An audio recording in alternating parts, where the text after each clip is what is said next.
Bismillahirrahmanirrahim. Assalamualaikum warahmatullahi wabarakatuh. Alhamdulillahi rabbil alamin.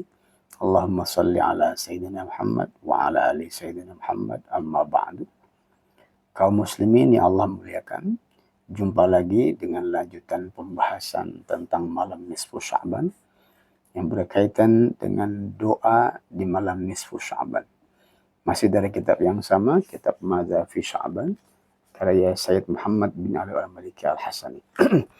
Disebutkan bahwa salah satu nama dari malam nisfu Sya'ban adalah Lailatul Ijabah.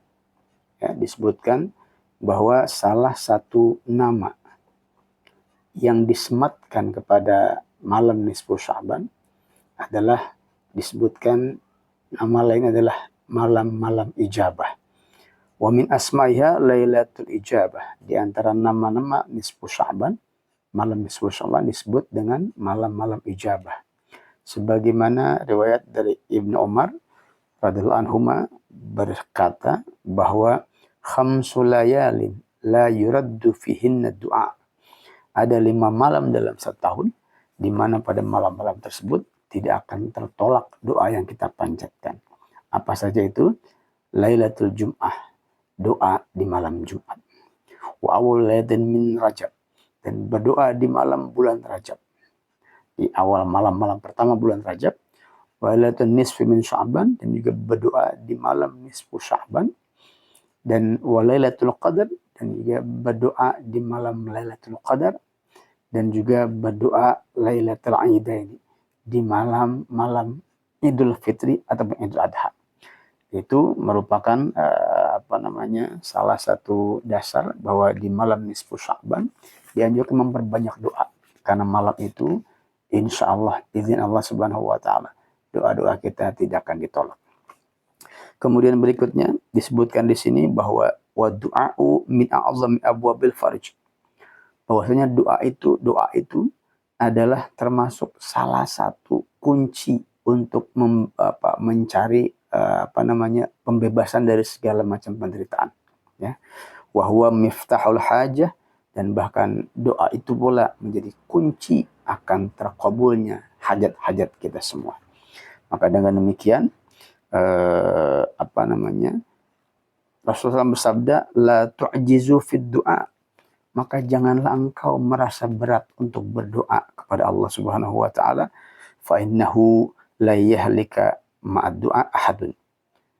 Bahwasanya karena doa yang dipanjatkan oleh seorang, maka insya Allah dia tidak akan dibinasakan. Mengapa? Karena dia senantiasa berdoa kepada Allah Subhanahu wa taala.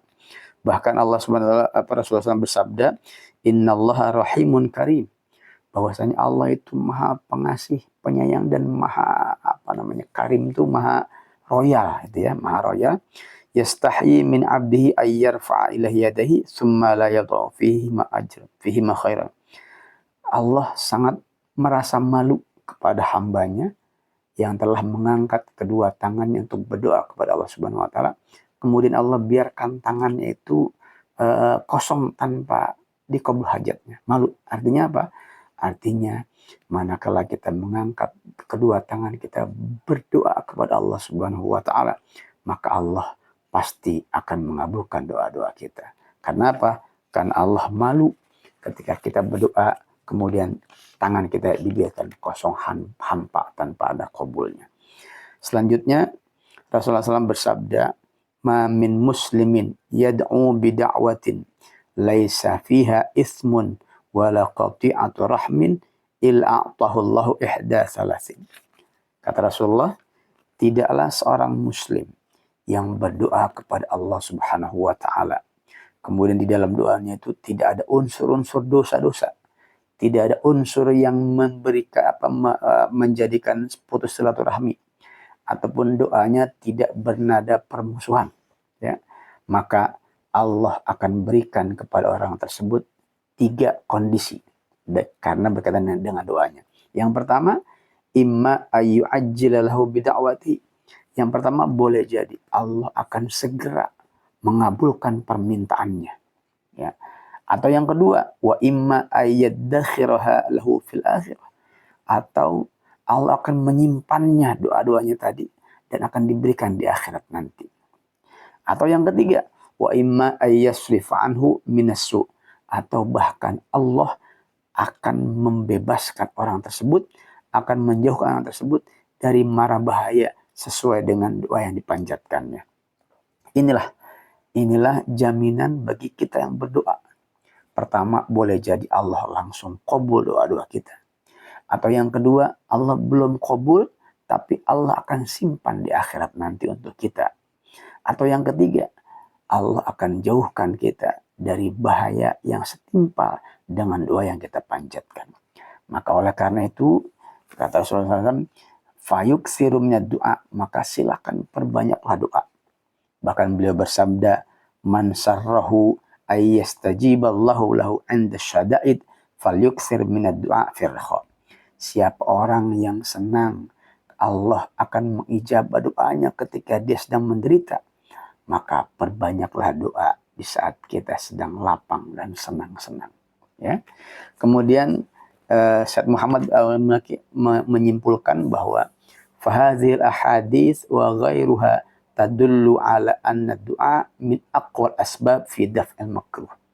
Bahwasanya dari hadis-hadis yang disampaikan tadi diambil kesimpulan bahwasanya doa itu merupakan salah satu sebab yang kuat untuk dapat menolak bencana atau menolak sesuatu yang tidak kita inginkan.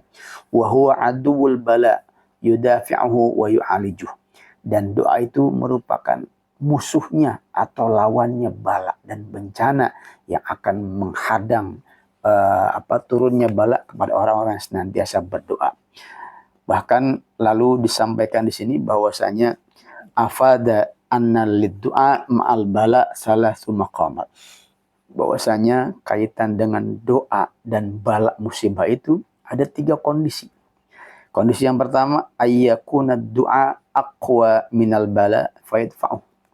Boleh jadi doa yang kita bacakan itu lebih kuat kualitasnya dibandingkan dengan bala yang akan turun pada kita.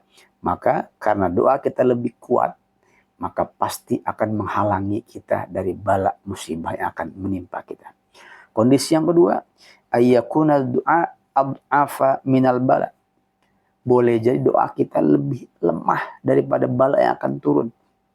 Ya, fayaqwa 'alail bala, dan sebaliknya doa bala lebih kuat kualitasnya daripada doa yang dipanjatkan. Maka fayusabu bil abdu, maka si hamba tersebut akan tetap terkena bala, walakin qad yukhaffifahu wa in kana du'aifan. Tetapi balanya yang tadi tetap mengenai orang tersebut Allah ringankan. Mengapa diringankan? Karena ia telah berdoa. Hanya saja doanya kalah kuat dengan musibah atau bala yang akan turun. Ya, tetap terkena bala tapi ringan, jauh diringankan. Karena apa? Karena doa yang dipanjatkan sebelumnya. Atau kondisi yang ketiga, an yataqawama wa yamna'a kullu wahidin minhuma sahibah. Ya. Atau boleh jadi doa sama bala sama-sama kuat. Maka mereka akan terus berperang, bertarung ya sampai hari kiamat nanti. Maka oleh karena itu, hakikatnya doa yang kita panjatkan ini sebenarnya adalah dalam rangka untuk menjaga diri kita dari bala dan musibah. Kalau lebih kuat doa kita, maka insya Allah tidak akan dikenakan musibah dan bala. Tapi kalau musibah lebih kuat daripada doa kita, maka akan kena balanya kepada kita, namun sudah diringankan. Ya.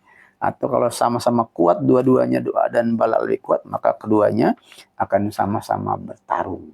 Nanti mana yang lebih kuat sampai hari kiamat nanti. Oleh karena itu, maka berikutnya hadis Rasulullah SAW dari Abu Hurairah dinyatakan bahwa kata Rasulullah SAW, ud'ullaha wa antum muqinuna bil ijabah. Berdoalah engkau kepada Allah Subhanahu wa taala di saat hatimu meyakini bahwa doamu akan dikabul, ya. Artinya apa? Berdoalah engkau kepada Allah dengan keyakinan bahwa doamu akan dikabulkan. Wa'lamu annallaha la yaqbalu du'a min qalbin ghafilin lah. Dan ketahuilah bahwasanya Allah tidak akan menerima doa seseorang yang lalai, seseorang yang meragukan Allah Subhanahu wa taala. Maka karena itu mantapkan hati kita untuk berdoa kepada Allah Subhanahu wa taala, yakinkan agar insyaallah doa-doa kita Allah kabulkan. Tapi ingat ya, bahwasanya ada penghalang-penghalang doa yang akan menghalangi kabulnya hajat kita. Apa di antaranya? Ghaflatul qalbi anillahi tud'ifu qautah. Bahwasanya hati yang lalai dari Allah Subhanahu wa taala itu akan menurunkan kualitas kuatnya doa kita, akan melemahkan doa kita. Sehingga apa? Ketika hati kita lalai, kemudian kita berdoa kepada Allah, maka doa kita lemah kualitasnya, sehingga tadi bisa dikalahkan oleh bala yang akan turun gitu ya. Wa kadzalika aklul haram yubtilu quwwatahu wa yudhifah.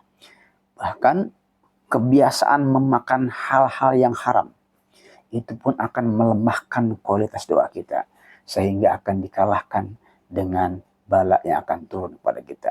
Maka oleh karena itu, jagalah jangan sampai hati kita lalai dari Allah Subhanahu wa taala, ibadah tidak kita laksanakan ya, padahal kita sering berdoa kepada Allah Subhanahu wa taala. Jangan pula kita sering makan makanan yang haram, baik itu haram secara zatnya ataupun haram dari cara mencarinya. Karena hakikatnya kalau itu kita makan juga, maka akan menurunkan kualitas kuatnya doa kita, sehingga akan dengan mudah dikalahkan oleh bala bencana yang akan turun menimpa kita. Maka oleh karena itu, besok di malam nisfu Sya'ban silakan panjatkan doa-doa terbaik kita kepada Allah Subhanahu wa taala dengan bahasa apapun, karena Allah Maha tahu tentang doa-doa dan kebutuhan kita. Yakin dengan doa kita dan jauhkanlah diri kita dari hal-hal yang akan menghalangi doa-doa kita kepada Allah Subhanahu wa taala. Semoga Allah panjangkan umur kita. Allah berikan sehat walafiat dan keimanan yang sempurna, sehingga kita bisa mengisi nisfu Sya'ban ini dengan sebaik-baiknya, dan mudah-mudahan nantinya Allah akan pertemukan kita dengan bulan Ramadan yang mulia dan bisa mengisinya dengan rangkaian ibadah-ibadah yang sempurna. Semoga Allah merahmati kita semua. Demikian, lebih kurang mohon maaf. Wallahul muwaffiq ila aqwamit thoriq. Wassalamualaikum warahmatullahi wabarakatuh.